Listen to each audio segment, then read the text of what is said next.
Ladies and gentlemen, it's Chris from Lion Punch Forge. I'd like to thank you guys for watching. Thank you guys for subscribing, adding a comment, liking the videos, and I wanted to remind you real fast, these crystals, big bag of them. It's our giveaway right now. So the giveaway video is the one right before this one, and it gives you some details, but I'll give you quick details. If you haven't already, subscribe, like some videos, and then add a comment in the giveaway video or any other video. But if you want the crystals, do a comment in the giveaway video, and that comment should be a question to me.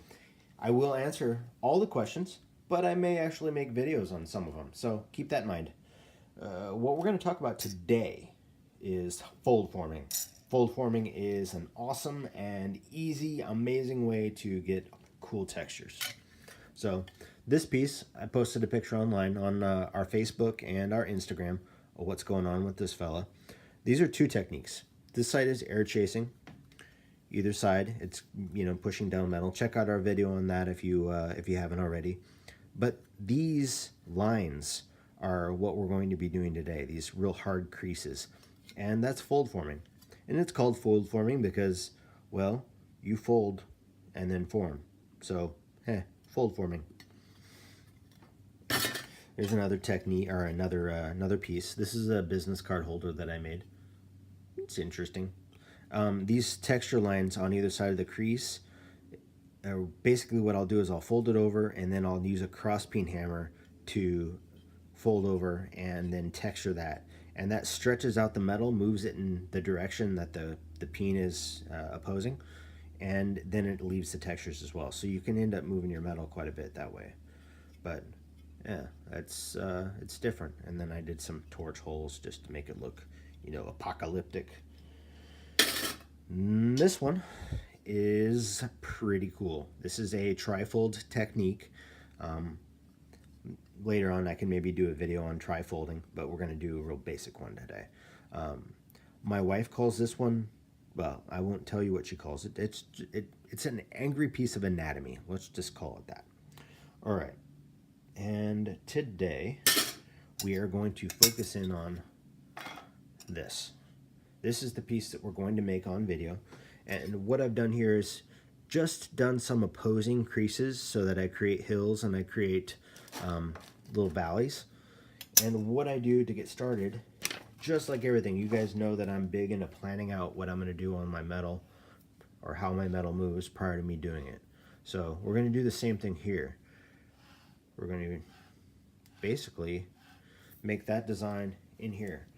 But there's two variables that you need to consider while you're folding to make this.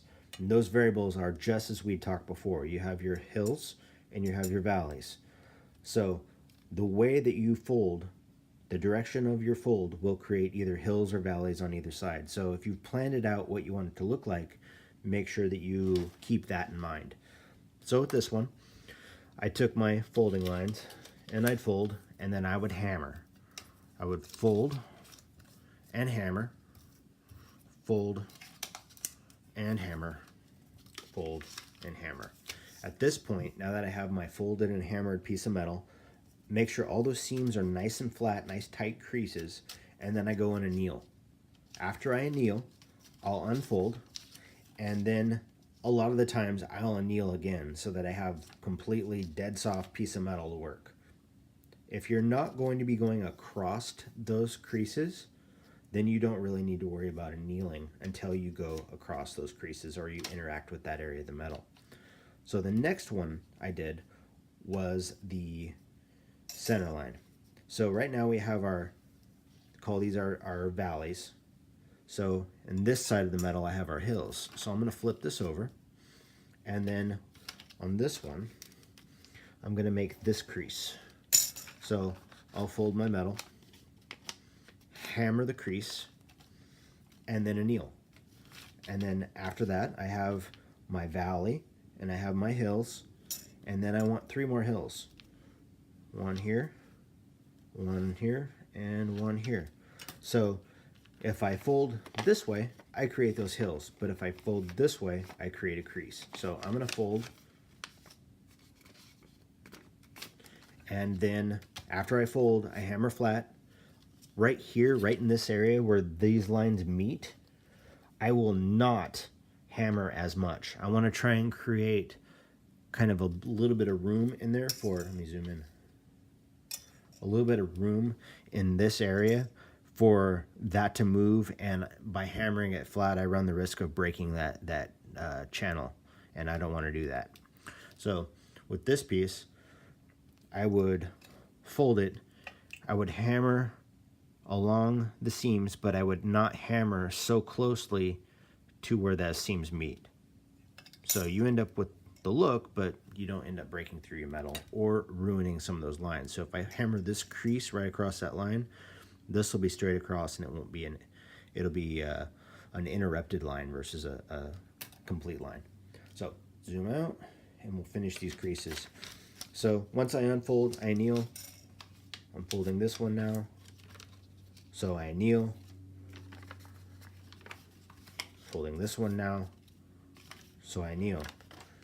And then when I turn my piece of metal over, I have essentially that pattern where this is my center crease is a valley, and I have my hill, hill, hill, hill, hill, and you got that. So let's go ahead and go to the shop. And at this point, if you haven't already, subscribe a little bit. You don't want to make Rufus sad. Rufus doesn't like being sad. So subscribe. All right, let's do this. Hey everyone, I'm back. Here's my metal. I'm gonna go ahead and draw my lines, do my creases, hammer those seams nice and flat, and then once I get those, I'm gonna draw a line right down the middle and do that bend at the same time. As I'm bending that, there we go.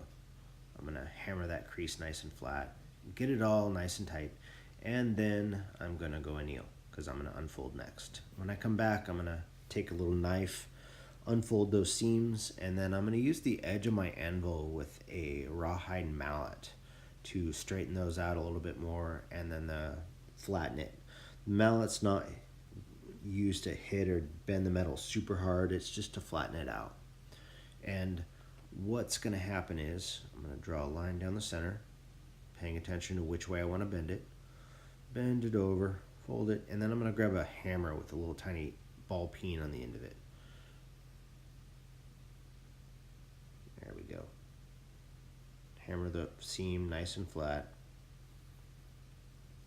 caring not to go in the center.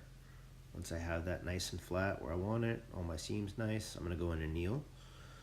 And then when I come back, I'm going to do the same thing. I'm going to unfold with the knife, rawhide mallet, and then I'm going to draw my next line for where I want to do my next bends. So here we're doing the bends, hammer those over, and I'll use that little ball peen again. Tend that back, annealing again. There's a lot of annealing in this. I'll come back and unfold, hammer flat, draw my line, bend it, hammer it, do one more time with the mallet here, and then anneal it. And once I anneal it, I'll unfold it again, and then I'm going to take my buffing wheel and wire wheel and clean up that oxide a little bit so we can go ahead and see what we got as far as the pattern goes. So pretty awesome. Here in a second, I'm going to make sure point at the little bottom right hand side of the corner for the subscribe button. If you haven't already, go ahead and do that. Leave me a comment, hit a like, and of course I appreciate you guys. Have a great day. Here's the button right there. Thank you.